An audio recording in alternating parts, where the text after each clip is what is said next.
Welcome to Source Not Found, a show about the worst versions of your favorite things. Every other week we explore an IP, franchise, or fandom by way of its sequels, spin-offs, and side projects.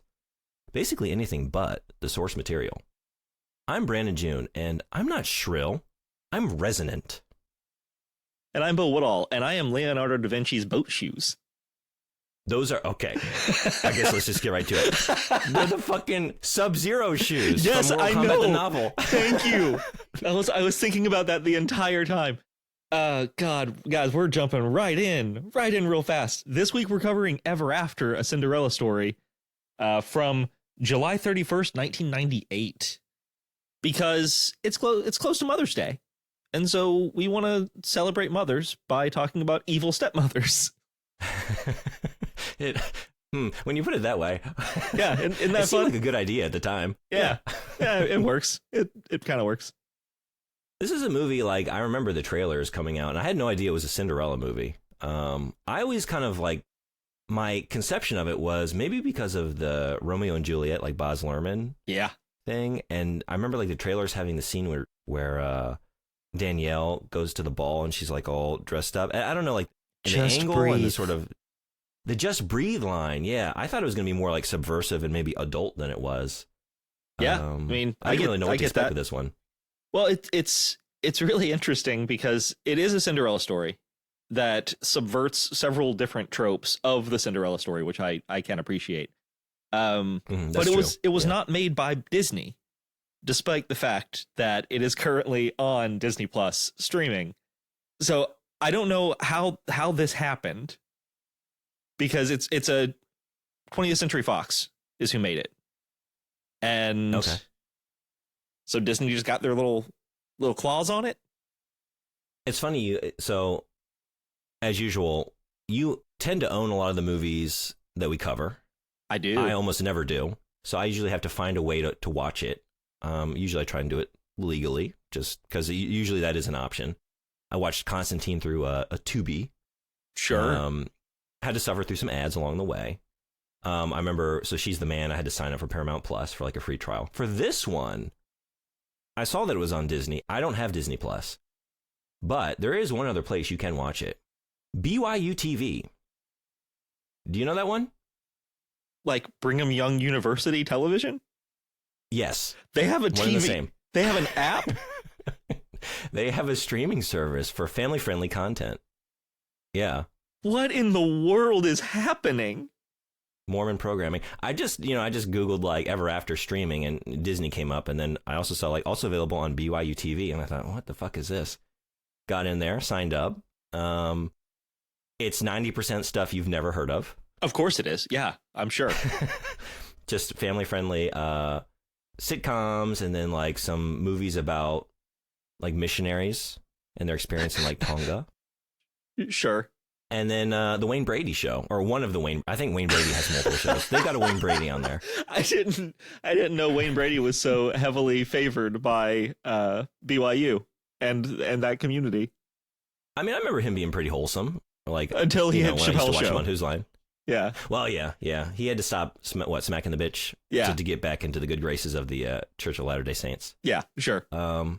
God, that's funny. Oh, my goodness. They allow non-Mormons on there, I guess, which also the university does as well. So I just, as I was preparing for the episode, I thought, let me just take a look at this school real quick, because I was aware of it, as being like a sort of Mormon school, Mormon university out in Utah. When you Google, like when I Googled Brigham Young University, you get those sort of frequently asked questions below your search that you can sort of link to immediately. Yeah, sure, maybe sure. Answer your query. One of them was, can non-Mormons go to BYU? Answer being yes. They take everybody, as long as you adhere to their honor code. So then I looked at their honor code. Students attending BYU agree to follow an honor code which mandates behavior in line with teachings of the church, such as academic honesty, adherence to dress and grooming standards, abstinence from extramarital sex, from same-sex romantic behavior, and from the consumption of alcohol and other drugs. And I'm just like, what? Well, what the fuck are you going to college then for? Yeah. You took all of the college out of the college. Yeah, just fucking go to the library, borrow a book, and save $80,000. Yeah, no kidding. Wow. It's like when people go to McDonald's for a salad. Like, what are you doing here? You're here. Do it right. Yeah. Yeah. Go to a steakhouse and ask for a veggie burger. Like that. Yeah. Oh, anyway, anyone who's like, I don't know, enjoys our conversation here today and like, well, let me just rewatch or watch for the first time, like I did, Ever After. And you don't have Disney Plus and you don't want to give your dollars to Mickey Mouse. Well, you can go just get it for free. Yeah, Mormon's got you. You can go straight to the BYU TV app. However, you can't have sex, no drinking, no drugs, and you have to be well groomed and clothed. It was funny. I was like watching the movie and like, is this going to be edited? I mean, there probably isn't much to edit out, but there is the scene where Marguerite like gets the brooch and puts it like, pops it right under the cleavage. Right. And the camera accentuates that because she's trying to lure the prince, seduce the prince. And I was just thinking, this is a lot of cleavage for the church. We're gonna hey, you know what? We're gonna have to do some extra praying here tonight to just. So here's the thing: if they keep the devil away. If they cut a scene from it, is that dishonest? Well, see, adherence to dress and grooming standards, we might have potentially conflicting. Oh no! Whatever shall we do? You got to do what Jesus would do. And what would Jesus do? He'd blur that cleave. Would he? I think he's fine with it. I think they think that Jesus would blur the cleave. yeah, they think he would, but I think he's fine. We just fine. need to pop a black necktie right over top. Just drape it right down the middle. So good. They put just cartoon Book of Mormons over like just cleavage. But anyway, this isn't a movie about Mormonism. It has nothing to do. It's just a random ass way that I chose to watch it. It's the Cinderella story. Yeah. So the movie itself, released July 31st, 1998. Guess the budget on this one. It's actually kind of funny. I don't like this game. Okay, okay, don't guess the budget then. But it's kind of funny because they made this movie for the same amount of money they made Blood Rain. Made for $26 million, just like Blood Rain. Made $65 million in the U.S. and $98 worldwide gross. So not like a blowout hit, but certainly did a pretty good job. Mm-hmm. The Friday it came out, it was number 5 in the box office. Okay. Number 1 through 5, we've got Saving Private Ryan. We've got Disney's The Parent Trap with Lindsay Lohan. We've got There's Something About Mary. We've got The Negotiator, which I don't know that one. And then we've got Ever After. And this was just a little note from me. Number 11 on the box office that week was Basketball. All right. I like that movie very much. But I mean, it did pretty good for itself for, a little $26 million budget. Not bad. Comes in number 5 its opening weekend. That's not bad. Good on it. Mm-hmm. But the movie itself, the plot, the cast, the whole thing. I have seen this movie several times. My wife Kaylin is very, very fond of it. She's fond of most Cinderella movies, really, but this one especially. Now, this one especially, I don't know if you know, where would this rank for her? Up being there. A fan of Cinderella stories in general? Like, up there. I would say. Is there a clear number 1? I don't think so. Okay. I would honestly think that if this is not number 1, it's number 2. She also loves the Brandy Rodgers and Hammerstein one. I don't know that one. It's got Bernadette. I don't really know any of them. It's got Bernadette Peters in it. It's fine.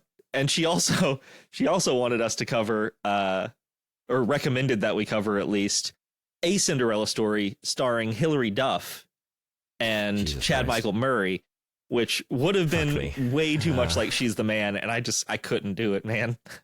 I haven't seen that one, and I'm fine not for a while. Thank you.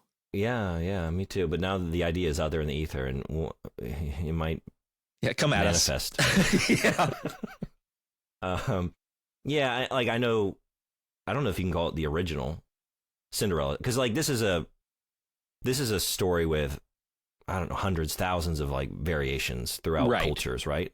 I know that like the Grimm version, like cutting off the toe, like to get it into the slipper, like the stepsisters, right? And like trimming their heels, and then like it's real bloody and grisly, right? Yeah, and I think they kill the evil stepmother by putting her in an oven.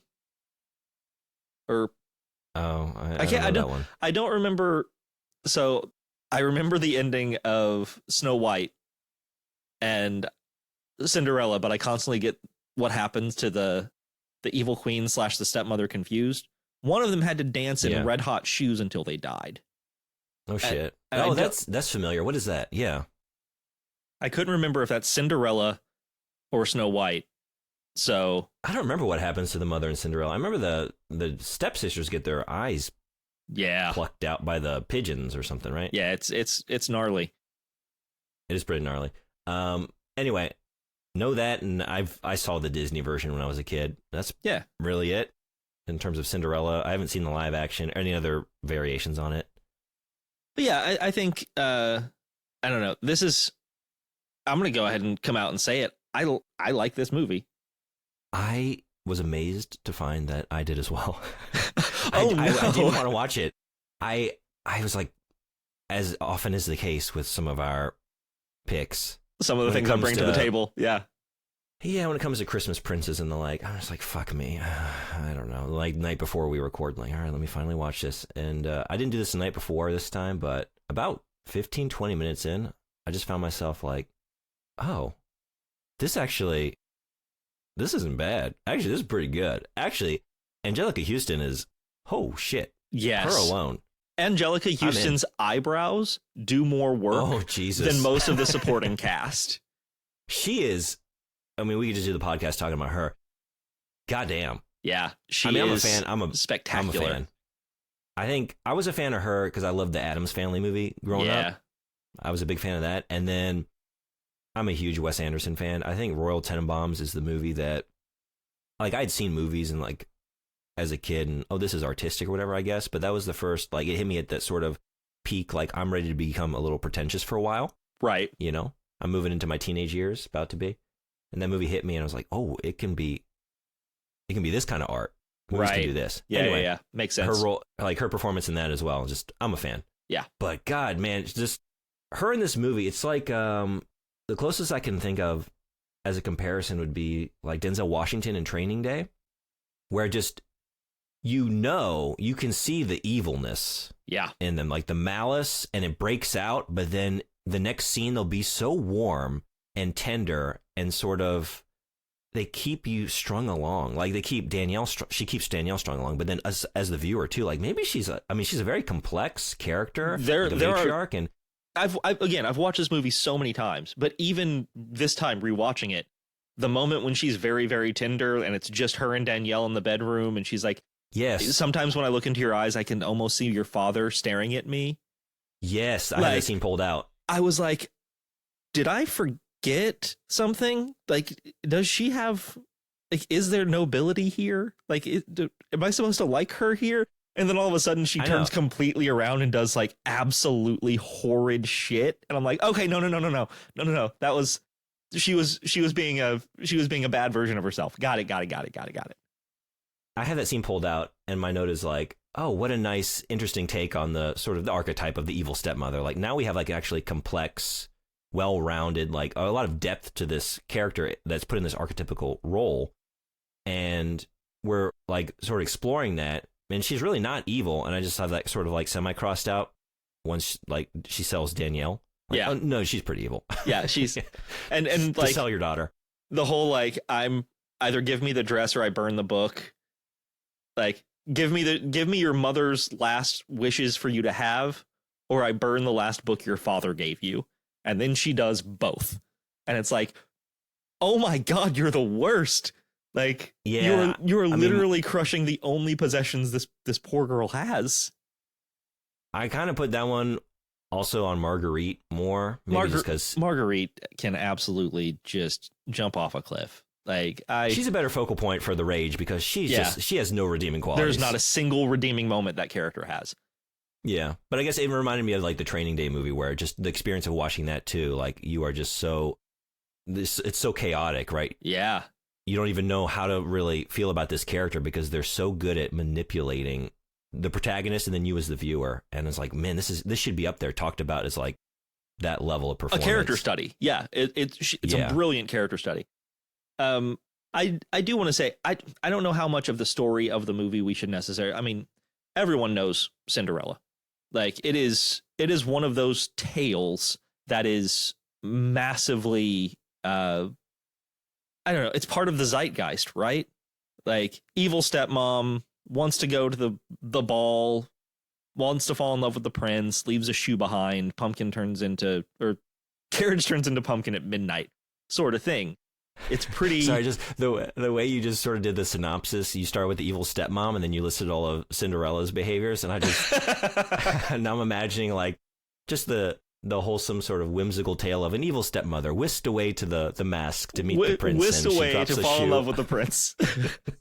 Oh, I hope the evil stepmother can get home before midnight. I'm on the edge of my seat. Yeah, I mean, this is sort of like it's the quote unquote like real version of Cinderella, like the grounded, like minus the magic, minus the, talking or not talking, but like sort of in the Disney movie, there's like woodland creatures do they talk? I know they like help her get dressed and stuff, right? They like come through the window and I think they talk as well. How sentient are they? Okay. They're pretty sentient. I mean, they sew and shit. Like, okay, I realize it's probably been 30 years, and some of them like turn into footmen and horses and stuff. When it's Disney, is a good just bet on they're talking. Yeah, bet on lovable talking animal companions. And then there's a big one that it's some other animal that's not a dog that is basically a dog, whether it's like a moose or some shit. Right. Like right. That's behavior. It's a dog. That's every Disney movie basically.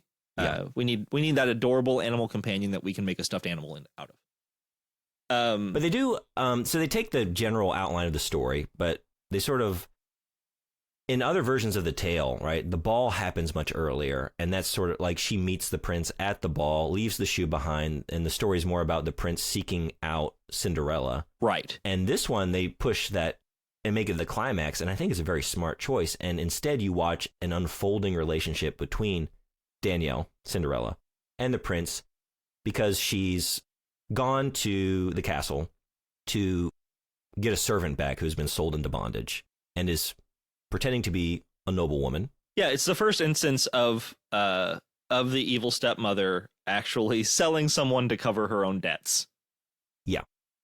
She likes to sell her servants. She likes to sell her possessions. Not even her well, I guess put they're them her on possessions now that the dad died, but it's all hers. Sort of do like a pawn shop kind of deal, right? Like you hold these for a while, and then I'm gonna get them back, and I'm gonna trade your daughter for them later on down the line. But so you have Danielle going to the castle and then meeting the prince that way, and him becoming enamored by this mysterious courtier that he's never seen or heard about. Well, that's not entirely fair, because she beans him with a couple of apples first. Oh, that's true. I forgot. The ultimate meet cute. Old girl has Drew Barrymore has a fucking Nolan Ryan pitching arm. She absolutely does not miss that man. She hits him with like 5 or 6 apples, does not miss him. He's riding a horse, and she hits him from like 50 yards out.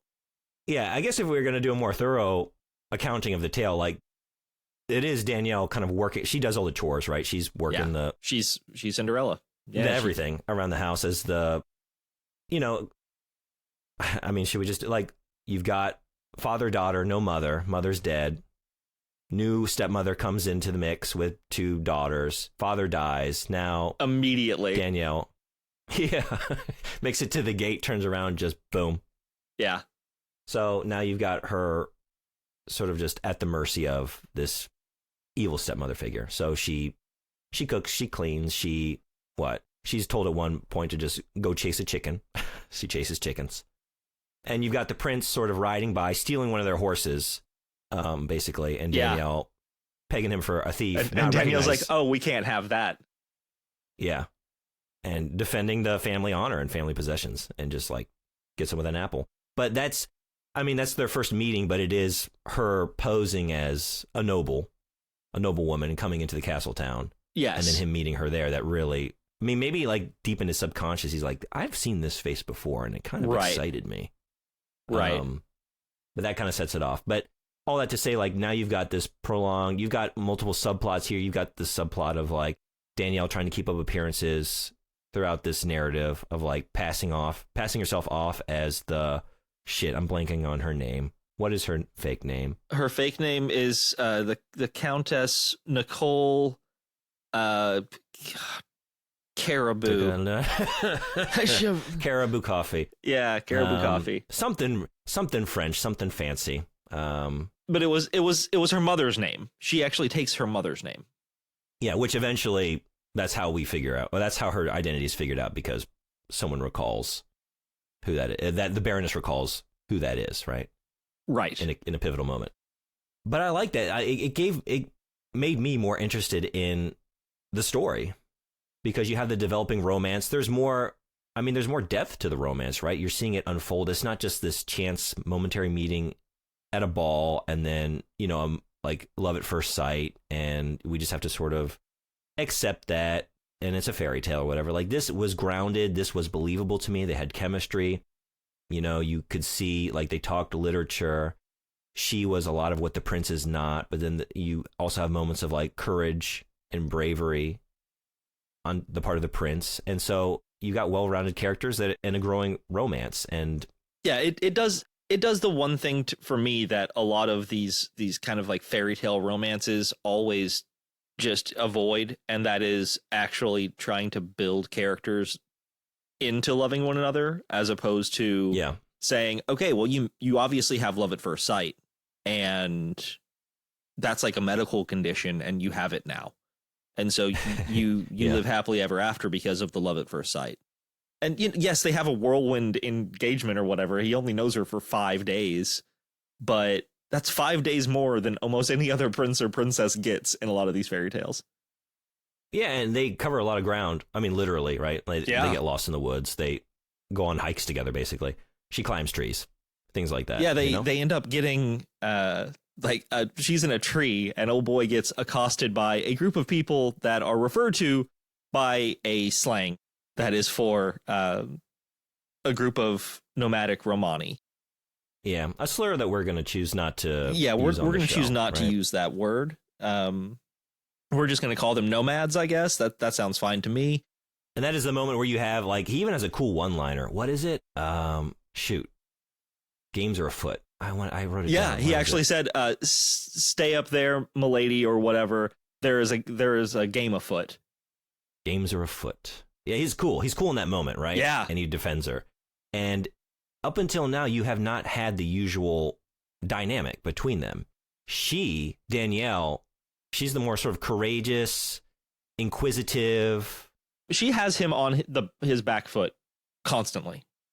She is in control of the speed of conversations, the depth of the conversations, how everything kind of rolls with their relationship.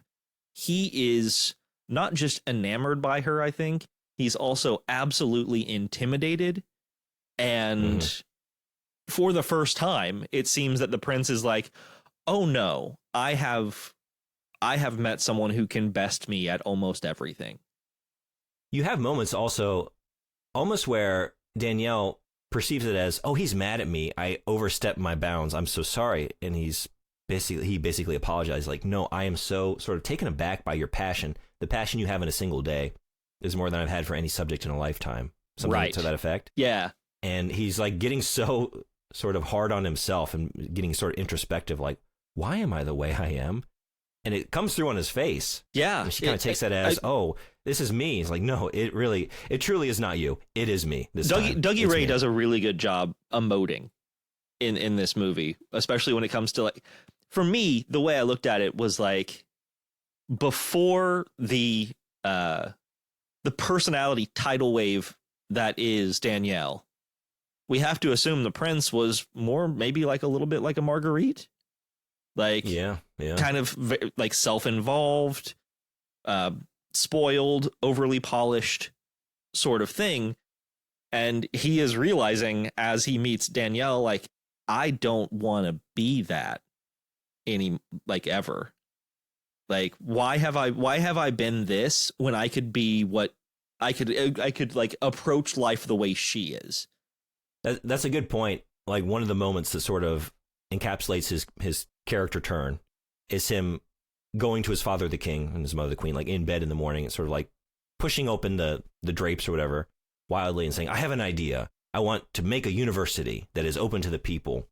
And I mean, basically, when you break that down, it's, Daddy, I have a new idea of how I want to spend your money. Yeah. And like, yeah, you can see like he was a Marguerite. Going with this, the king is maybe the most underrated comedic force in this entire film. When he busts in that room and the king just goes off with his head, I'm just like, perfect. Just every scene the king is in, he either has a one-liner or turns something into a one-liner that's not supposed to be. Like at one point, he's like, you know what? Fine. If you won't, say who you're going to marry, then I will just like remove you as my heir. I'll keep the crown and I'll live forever. And it's just like, this is a very, very, this is a dad who's really struggling with his little pissant of a son. And it's very, it's very fun to see. But also, I mean, the way I take it, like the knee jerk, like off of his head, like, oh, you're just an evil monarch. The fact that that's like what is immediately conjured up out of your brain to want to say. Yeah. Like, oh, that's the way you look at, like, that's the way you rule. And I mean, this is often the case with fairy tales and just this genre, these types of stories, right? Whenever we're dealing with stories that are basically based on like the lower classes in a monarchy, right? There was a class dimension to it. And since your protagonist is usually of the lower classes, right, you have the elites, you have this negative conception of elites. They're usually the villains. They're demonized. Yeah. Or at least they're just sort of unconcerned with the well-being of their people, right? And you have a lot of that in this movie, and they lean into that. I mean, at one point, Danielle, what is the line she has? I have it written down here. I guess the penalty for being wealthy is you have to live with the rich. You just have a lot of like anti-nobility stuff. What I like about some of this is something you don't really see in a movie where there is a distinct like class difference is both the dialogue from Danielle as well as the dialogue from the prince unintentionally is constantly making him sound exactly like the people that he denigrates. Like at one point, Leonardo even said, Leonardo like comes up to him, says his whole piece about what have you done? How'd you get rid of Daniela? And he's just like, I am a servant to the crown. And then like the look on his face, I don't know if this was an acting choice or if it was a Dougie Ray Scott moment, but the look on his face was like, I just called myself a servant. And I just basically cast someone out for being a servant. And you have a lot of this about what obligations one has when they are nobility versus what obligations one has whenever they're less than nobility, and going back and forth. And it's very, very interesting to see a conversation form between someone who we know is obviously not nobility, but is pretending to be so, and Dougie Ray Scott, Henry, who is the prince, and he is constantly getting his ass kicked in, conversation about how the world is supposed to work because he genuinely doesn't know. Yeah, right. It's that kind of stuff that kept me engaged because you know where the story is going to go. You know the broad strokes of it. But it's those things, it's the characters you meet along the way. There's some good ones. You have the sort of familiar dynamic of all the servants, they just love Danielle because she treats them like humans. And she's also kind of one of them. Yeah. Yeah, she's sort of like this in-between, like, she has some autonomy because of her being who she is, but she's treated like a servant and is in the role of one. Right. So you have that. You have the little dude, the little fucker. Toby Jones is the actor. Okay, the one that sort of conspires with the baroness. Yeah. God, he's so good. He is good. I couldn't remember his name, and I was trying to find it after the fact. He's actually, he doesn't. I don't even think he has a name in the movie. I think he's just referred to as like the Royal Page or something like that. Well, but the actor's name is Toby Jones. Yeah, got it. That explains my difficulty. Also, just this is going back to Anjelica Huston, but the Baroness, when she's like getting him to help conspire to like get the Queen's, it was like a necklace or something, right? Yeah. To give to Marguerite to return to make it look like she found it, like it dropped off the Queen, and she's such a an ethical person, an upstanding member of the nobility. Yeah, she didn't take this and sell it off somewhere. She brought it right back to the queen. When she's conspiring, sort of like seducing him to help in this, goddamn, man, Anjelica Huston's face, she's got like kissy lips and like the eyebrows are fucking going buck wild. Again, her eyebrows are banana sandwich, man. They are fucking everywhere. It's incredible. I'm just like, you know what? If the Baroness came up to me and suggested any kind of batshit plan, I think I'd be on board. Yeah, like, I would be hard pressed to say no. Suggesting it. Yeah. And like she does like she runs like a single finger over his cheek. Oh, Jesus. And the entire time she's talking about how when Marguerite is on the throne, maybe we can make something a little bit more official. And it's just like, man. You got her. You've got like different degrees of predation, right? Because you got hers. You got just maybe the most perfectly named villainous character, Pierre Le Pew. Dude. The dude that comes and stalks Danielle like when she's working at the market and stuff. He is, you know who that is, right? I don't. That is Richard O'Brien. So. He was Riff Raff in Rocky Horror. Oh, shit. Yeah. He is menacing. He's something special. He was bringing up all these associations, and I was like, it reminded me of so many things. It's like if Jafar was reborn into the body of like an extra in a Guy Ritchie movie. And then that person decided to become a pirate, but then like halfway through their transformation, they just started doing a bunch of meth instead. Yeah. Okay. And I thought the facial hair and sometimes his accent and like his speech pattern sounded like the hunter from Jumanji. Yeah, I see that. Just nasty. He's nasty. He is nasty. He has meth mouth. Like he opens up and shows off them chompers. They're not chomping a whole lot these days. And I have to call out two other people, and two of them are kind of together, and that is Captain Laurent, the main guard captain that hangs out with the prince, little hefty man. Yeah. And Melanie fucking Linsky, dude. Jacqueline, I think. Yeah. God, Jacqueline. she's so good.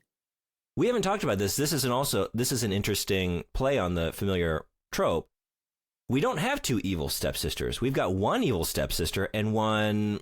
I don't know how to think about her, because she's kindly towards Danielle, but she's stuck with these two very overbearing and like, I would say like the Baroness and Marguerite have presence that Jacqueline doesn't. And that makes her this kind of, she's as much of a prisoner in her station as Danielle is. She's just dressed a little bit better. But she's constantly denigrated and made fun of, and just like they make fun of her weight and just her being like, the only thing she isn't forced to do is chores. I mean, she even says at one point, like, what's next? Are you going to force me to do Daniella's jobs? Like when they make her dress as a horse.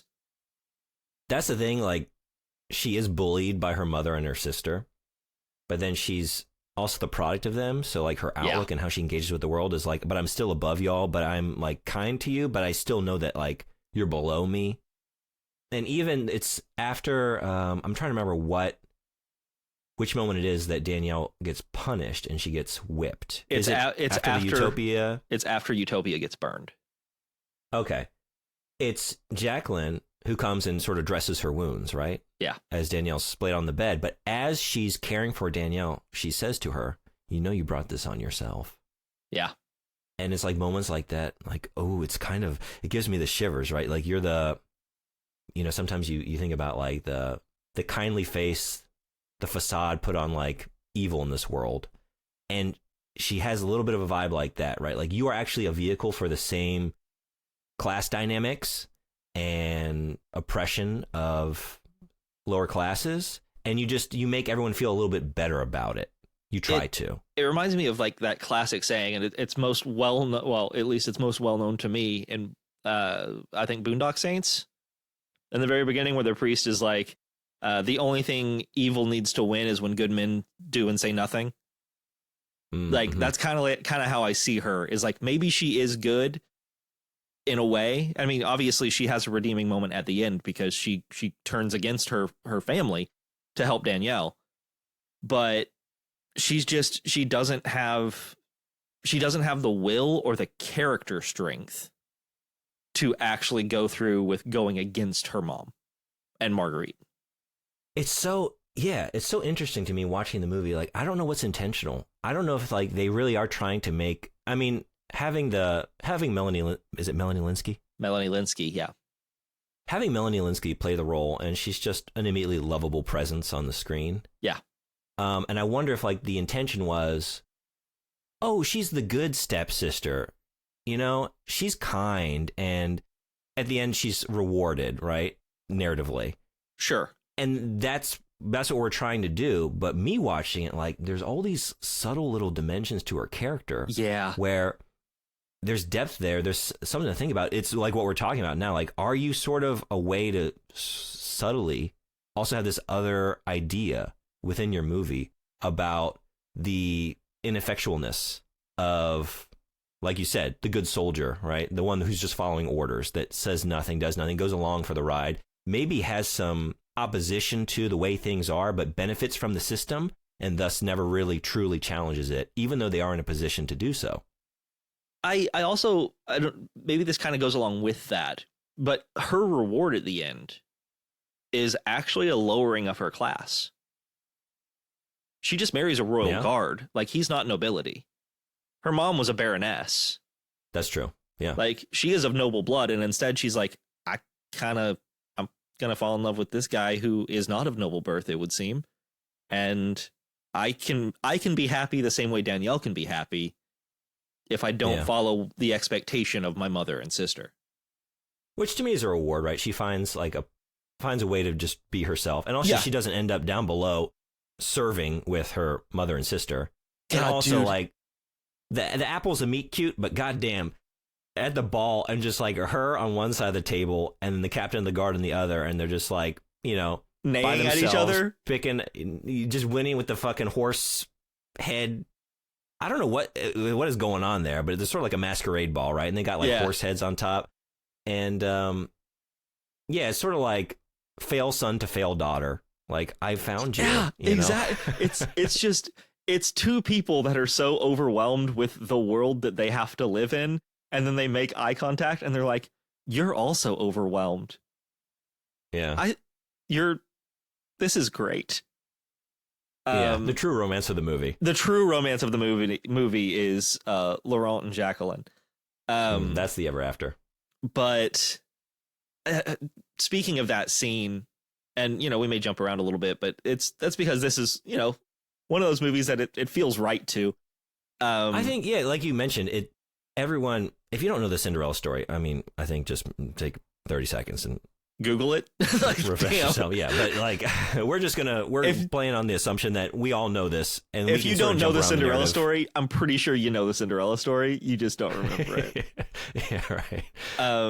But that last scene, or not last scene, but when the Baroness actually gets her punishment, and like she's kneeling in front of Danielle as the new princess, and the camera is pointing down at Anjelica Huston's face, and she's got her head turned to one side, but the eyebrow on the far side is fucking middle of her forehead raised with like scorn and disinterest.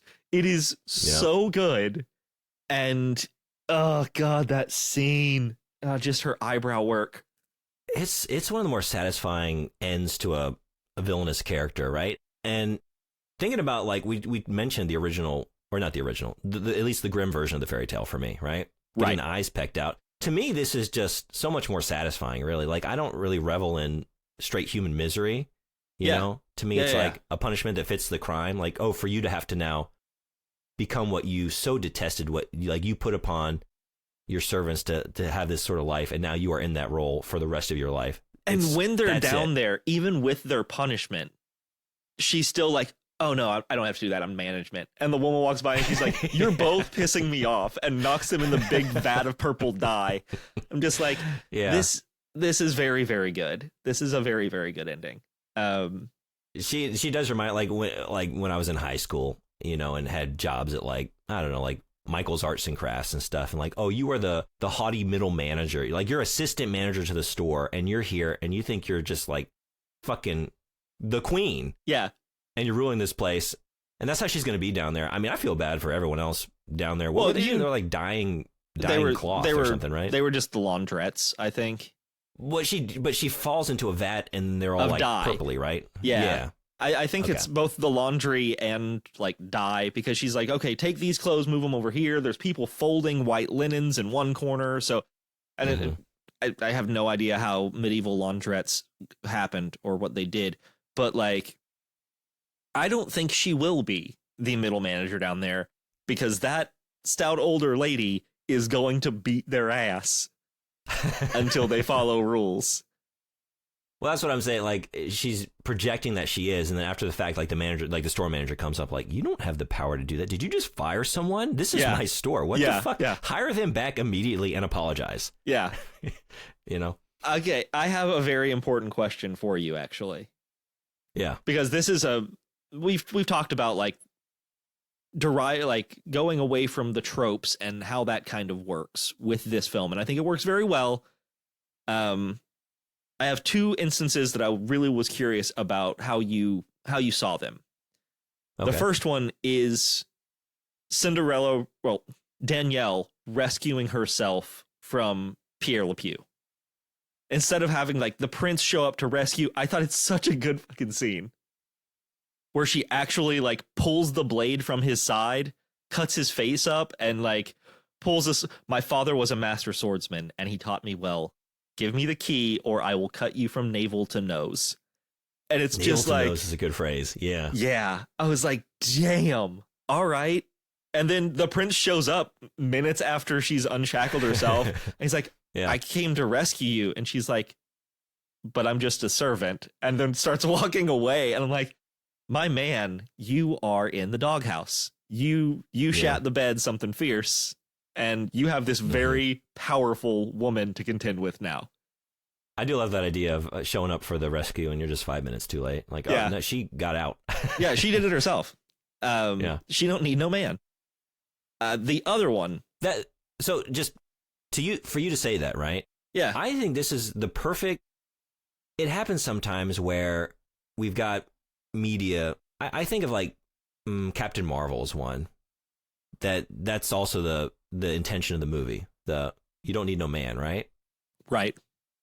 And I think criticism of that often gets sort of attributed to, oh, we just don't like a strong female lead. When really it's, no, people don't like it being ham-fisted. I guess this movie did it so well. This movie, it is not ham-fisted at all.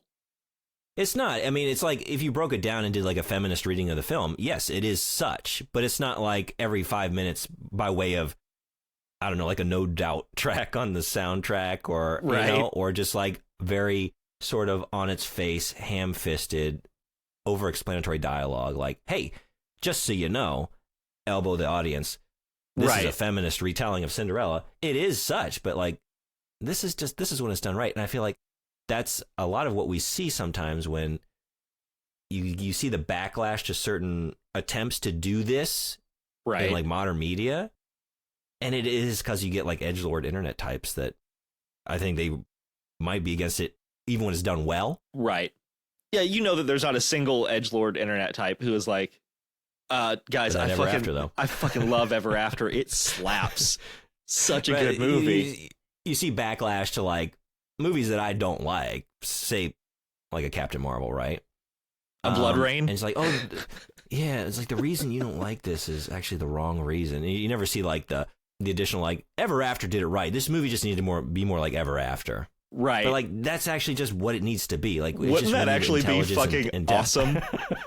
If the next people who are like, someone reviewed the Marvels and they're like, yeah, you know, I understand that this is a feminist empowerment film and all this, but if it was a little bit more like Ever After, have you seen that movie, A Cinderella Story from 1998? I really think it really could have learned some great lessons from that film. Just in the way of not making it too ham-fisted. Please tell me you've seen Ever After, A Cinderella Story from 1998 with Anjelica Huston. So good. I just, every once in a while you see like certain segments of the internet sort of bandy around a certain cause or like idea. Even the fucking the Pepe the Frog thing, right? That wasn't like it has no political associations like the original comic or whatever, but it just sort of got taken as an icon by certain people. Right. And I love the idea of, should we just sort of make like alt-right accounts and get like on a 4chan and just like have Drew Barrymore as Danielle? I just can't. As our avatar? I just can't imagine just getting on crazy, crazy forums and just being like, this is a symbol for female empowerment. Right here. Look at her. 1998's Ever After, a Cinderella story. Her name's Danielle. Remember it. Before Western civilization really started to crumble, we had the heights of cinema right at the turn of the millennium. Right at the turn of the millennium. Back. We need to go back to Ever After. Yes, this is the world I'm trying to return to. That's actually very funny, and it brings me to my second question for you, because one of the main, I think, reasons that why it's not as ham-fisted as it most certainly could have been is because of Leonardo da Vinci. We haven't even talked about Da Vinci, my man. To have Leonardo da Vinci as a peripheral character in this movie is such a fun choice. It is very, very fun. I wasn't sure how you were going to feel about it because it also seems like really wild to pull a random dude out like Leonardo da Vinci and be like, okay, you're tertiary. But just the fact that he is the voice of reason, almost. I mean, obviously he's Leonardo da fucking Vinci. Like, that's how he functions. But like, he is also the person who's like, a life without love is not a life at all. I think is what he says. And when Dougie Ray Scott is like, I am a servant of the crown. I'm a prince. I will not yield. Da Vinci's response is, then you don't deserve her. Right. Like post the ball when he's found out who Danielle is. And that's a moment like the shoe does come into play, but in the most inconsequential ways. Right. It never is like a plot device. It's just like, hey, here's that shoe because we got to have the shoe, the drop shoe, because it's Cinderella. I just like the fact that mean anything. Yeah. They didn't turn it into a MacGuffin. It was just kind of there. But yeah, he's like up on the battlements, sort of just like looking out across his kingdom, and the shoe's there, and he's sort of pondering what to do and conflicted. And yeah, you have Da Vinci in that role, like this sort of wise older gentleman mentor figure, right? But I like that being married to like the other trope, which is sort of like the madcap inventor, fun sort of peripheral character, right? That has like fucking inflatable Sub-Zero from Mortal Kombat the novel. They're like little mini walk on water shoes. They're like little miniature Noah's Arks on his feet. It's very good. Yeah, it's like the medieval version of that. That's fun. He's got like he has a kite, right? Like at one point she's flying a kite, and that's like Da Vinci's invention. I do love the reveal of him as Da Vinci. It's just like, here's a guy. Who is he? And they literally pull out the Mona Lisa, like they unfurl the painting he's carrying. It's like, yeah, that's a moment that just I looked at as like, there are other paintings. It's just like every time in media when we're just like very quickly trying to communicate, like, we have some art here, folks. We have some art. It's just always the fucking Mona Lisa. And we can't think of any other way to communicate this. and just Dougie Ray Scott looking at it and being like, she looks like she's holding secrets from me, and I don't like it. And I'm like, God damn it. Very funny. Yeah. God, just Da Vinci really was he's a treat. Every time he was on screen as like the kind of, like you said, madcap, mad scientist, inventor, but also this character who was very, very fond of the idea of true love. Like, and he's also very fond of this girl. And my favorite part of the entire Da Vinci thing is she's like, but I am just a servant. And he's like, and I'm the bastard son of a commoner. So like, what's your point? Yeah. And it's just so good.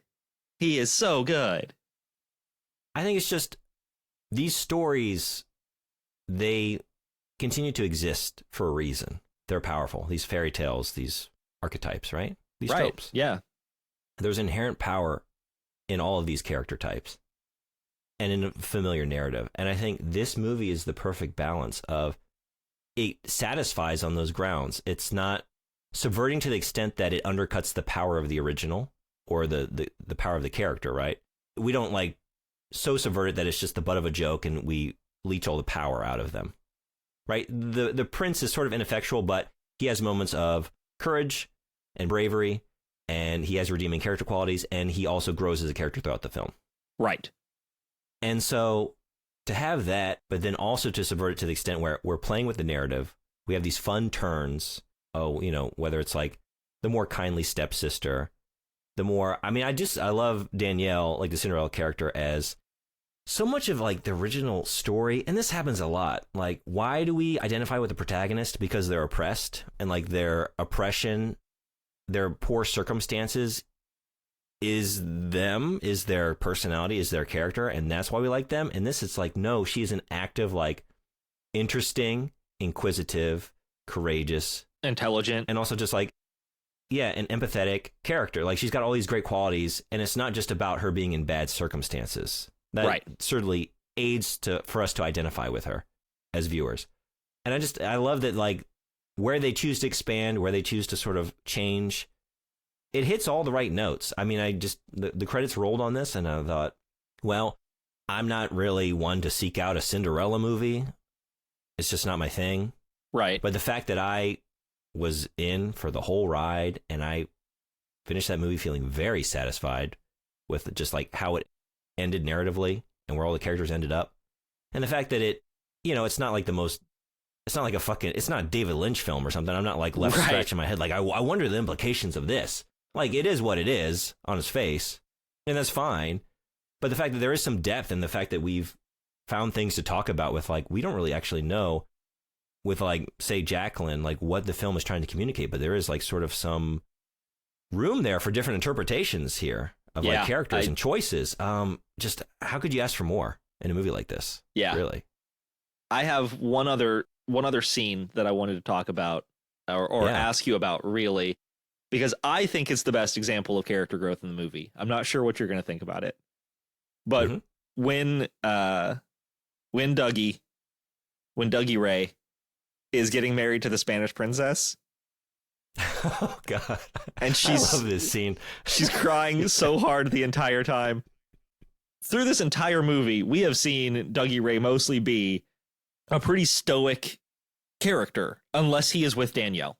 Like, he is kind of stoic and childish, and the world is on my shoulders, and I don't want it. I don't want it to be on my shoulders. I don't want to be a prince. I hate all of this. It's garbage. Frown, frown, frown, frown, frown.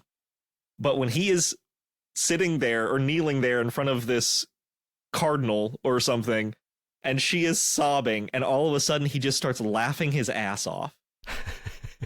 How could you not? Because, like, you think you know what you're going to get out of that scene. It's like, oh, they're going to go up right up to the altar, and he's going to have a turn, and it's just going to be an internal sort of, like, realization he's going to run away. Right. And the fact that what helps him realize is she walks down the aisle just fucking bawling her eyes out. Scene. And he puts the veil over her head, and, like, she's speaking to him in Spanish. He doesn't speak Spanish. And he grabs her by the shoulders, leans in. I know exactly what you mean. And kisses her on the cheek. Like, por favor. Like, yeah. I can understand that much. And just it reverberating around, and just you have all these, like, nobles, like, amassed on the other side. It's very funny. And the king is like, yeah, and I thought I had problems, pointing over at the Spanish king who's, like, yelling at his wife. Like, it's such a good scene. Yeah. But the fact that Dougie Ray just starts laughing at this obligation that he is supposed to be fulfilling, and knowing that he cannot in good conscience go through with it. Mm-hmm. It is such a good moment. And it's also a very funny scene, but I just thought it was a very, very good moment that I wanted to mention, because it made me laugh very hard.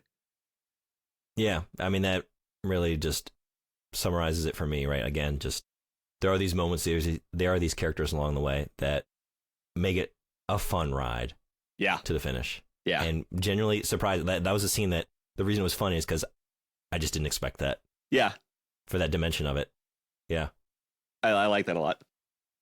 I like this one. I mean, I don't know. Did you have anything else to say? Not really. I mean, we talked about the cast. I do have one thing I want to point out. And this was the one of my only negative things other than the negative slang that we talked about earlier. That was a great scene. I just wasn't a fan of the slang. Yeah. I take it back. Two things. One, there was a lot of ADR in this film. Yeah. For those of you who aren't like in on it, ADR is automated dialogue replacement. It's where they go back and re-record dialogue and they put that in the film over the original recording. I noticed a lot of that, but it was really hard to notice sometimes. So I can't give that like a knock. It was interesting to me that they would go through a lot of ADR there. The other one, when Danielle gets thrown into the cupboard, does your cupboard have like metal bars and shit? Like, it seemed weird. It's that was the only thing I was like, that is a wild fucking cupboard. I mean, sometimes when the servants, they get out of line, I have to be prepared. Sure. Yeah, no. You bringing up I see that. The ADR thing, it does remind me, I did note one thing that I actively disliked, and it's the transitions. A lot of times in between scenes, like the edit to the next scene will be a very abrupt fade out, and just visually, and also the music. A lot of like made for TV movies have this, where it's like just like piss poor editing and like fadeaways, transitions with like no grace to them. I mean, it's fucking graceless. Sure. It's just like it's too abrupt, right? And it bothers me when I see that. I get it's that. not a big thing. Yeah, I mean, I noticed some of the transitions were a little right in the face, but that being said, like, I like this one a bunch. I like it a lot. Obviously, a source. I do too. I mean, yeah, I was gonna say, but like, I can't imagine like seeing this movie. Like, what is this Cinderella story? Tell me more about Cinderella. I feel like I should maybe seek out the original. I'm kind of wondering about that. I also wonder, like, to go from this to like a Disney version with fucking like a fairy godmother and all the magic. I wonder how that would feel. Like, yeah, I think it feels that they made it all like weird and magical. Like, it's supposed to just be Where is Pierre Le Pew? Where is my weird French meth pirate? So speaking of how jarring that might be to like not know the magical aspect. Okay. So I love to find random ass IMDb reviews. Oh God, this is so good. Perfect. Thank you. Here. Yeah. I didn't really find a whole lot this time, but I did find one that I kind of enjoyed because, I mean, there's nothing like the arrogance of internet movie reviewers. Sure. We talked a little bit about some of those. We've talked a lot about like nobility and elites in this conversation today. Yes, and definitely. Out of touch, just like haughty arrogance. That's the only way I can read this one. So excited. It's like if the Baroness wrote a movie review.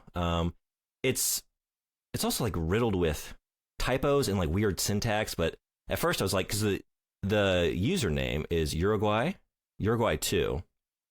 And I thought maybe not a native English speaker, but I think it's just like a hastily written review that wasn't proofread. Anyway, I'm gonna do my best to correct it as I go.